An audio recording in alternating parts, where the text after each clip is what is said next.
membeli klub bola gitu. Klub bola di Polandia. Entah ia dibeli apa enggak, yang jelas isu sudah diganti gitu. Ditelusuri kawan-kawan, nggak ada namanya muncul dalam klub bola gitu. Mungkin kalau ada ya sahamnya mungkin seper berapa persen gitu, mungkin sejuta persen gitu. Maafin Yusuf Mansur ya, banyak salahnya. Ini si A ngomongin saya begini, ini si B ngomongin saya begitu. Aslinya lebih banyak lagi kesalahan saya, lebih banyak lagi dosa saya. Nah, disitulah ladang amal saudara-saudara semua untuk mendoakan saya. Jangan sampai ikut ngomongin saya. Kenapa? Dosa saya banyak. Kalau pindah ke saudara berat urusannya. Amal ibadah saya juga sedikit. Kalau amal saudara banyak, ntar amal saya jadi banyak. Gara-gara apa? Gara-gara diomongin sama saudara semua. Ntar kebaikan-kebaikan saudara, amal soleh saudara dikasih ke saya. Terus itu rugi saya jadi untung. Jangan ngomongin orang yang kayak saya dosanya banyak. Ngeri. Ntar kalau saya pindah semua pada situ semua ya. Kalau ketemu orang ngomongin saya, ketemu orang podcast tentang saya, ketemu orang YouTuber tentang saya, ketemu orang bikin web ini, web itu, Instagram itu, TikTok, apa segala macam, Facebook yang ngomongin saya yang jelek-jelek, jangan ikutan. Kecuali doain dia dan doain saya. Kenapa?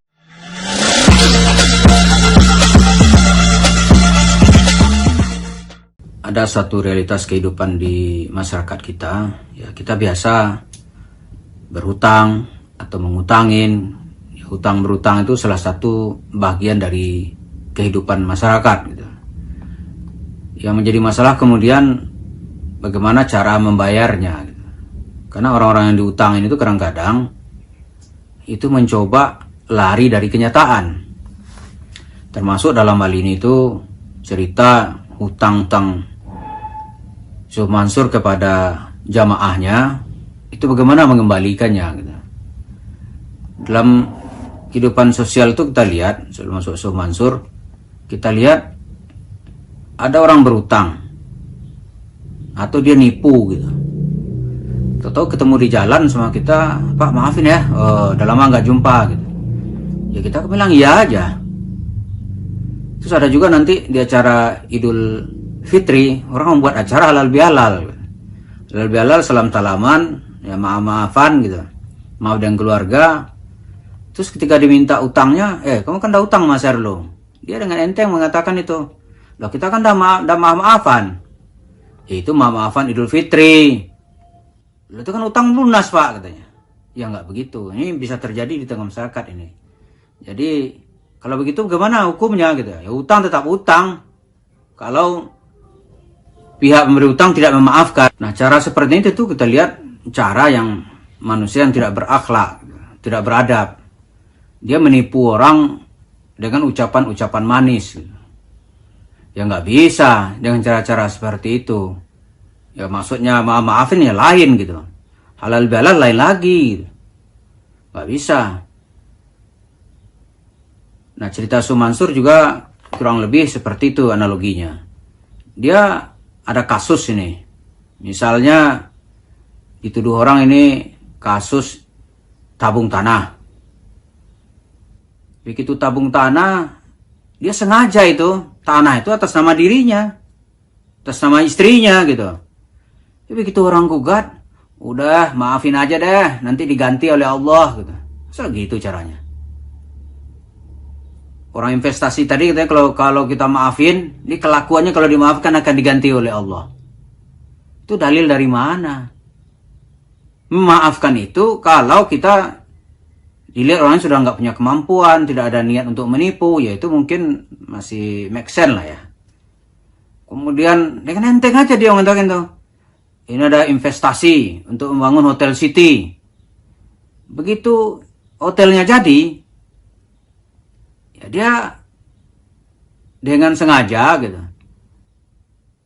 mengambil alih atau memindahkan atau merampas atau mencuri kepemilikan bersama ini atas namanya sendiri, nama istrinya, maka dinamakan Hotel City. Atas nama dirinya sendiri gitu. Begitu orang menuntut, udah daripada ribut, gua wakafin dah ke pondok pesantren Darul Quran. Pondok pesantren dia yang punya. Tidak ada musyawarah. Nah itu caranya. Jadi secara satu kasus ditutup dengan kasus lain. Itu juga program nanti. Begitu program bisnisnya dianggap orang hancur, misalnya batu bara, hancur. dia enteng aja nanti itu membeli klub bola gitu. Klub bola di Polandia. Entah ia dibeli apa enggak, yang jelas isu sudah diganti gitu. Ditelusuri kawan-kawan nggak ada namanya muncul dalam klub bola gitu. Mungkin kalau ada ya sahamnya mungkin seper berapa persen gitu, mungkin sejuta persen gitu. Juga nggak ada kali. Tapi untuk menutupi satu masalah dia tutupi dengan isu baru.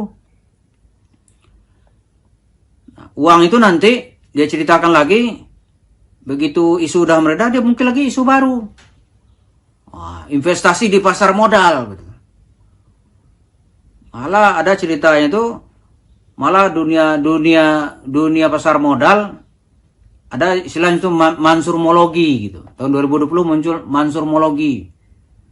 Yang dilalah semua emiten yang dia ajukan tuh jadi di delisting di Bursa Efek Indonesia. Misalnya saham Garuda itu terkenal itu mansurmologi. Mari kita bangun kesadaran bernegara dan berbangsa. Kita beli saham-saham nasional kita gitu. Di antaranya Garuda. Ternyata kemudian Garudanya bangkrut, sahamnya di delisting oleh Bursa Efek Indonesia. Jadi kerjaan Sumansur itu pindah dari satu tema ke tema lain biar ceritanya berbeda gitu. Kemudian kalau terdesak, maafin aja dah. Kalian maafin diganti oleh Allah.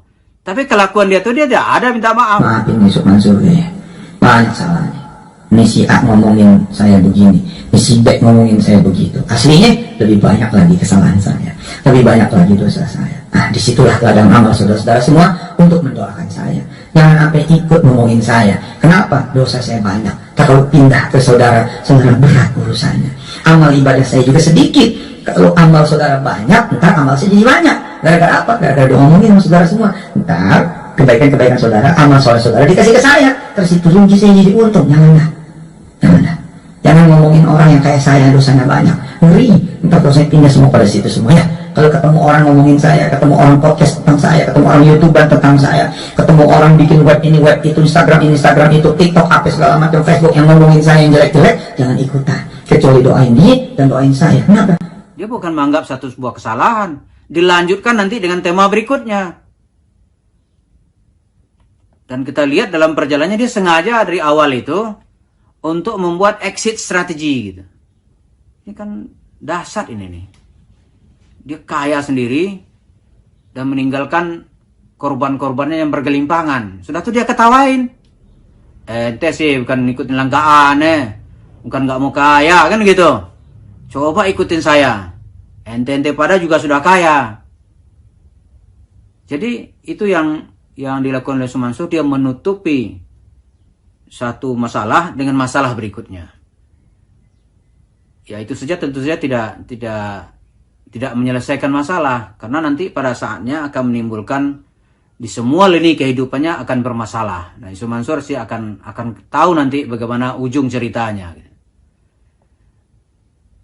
Seperti kalau kita bandingkan dengan Abu Tur dan Fast Travel gitu.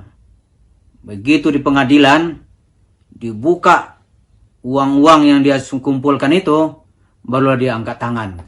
Nggak bisa lagi.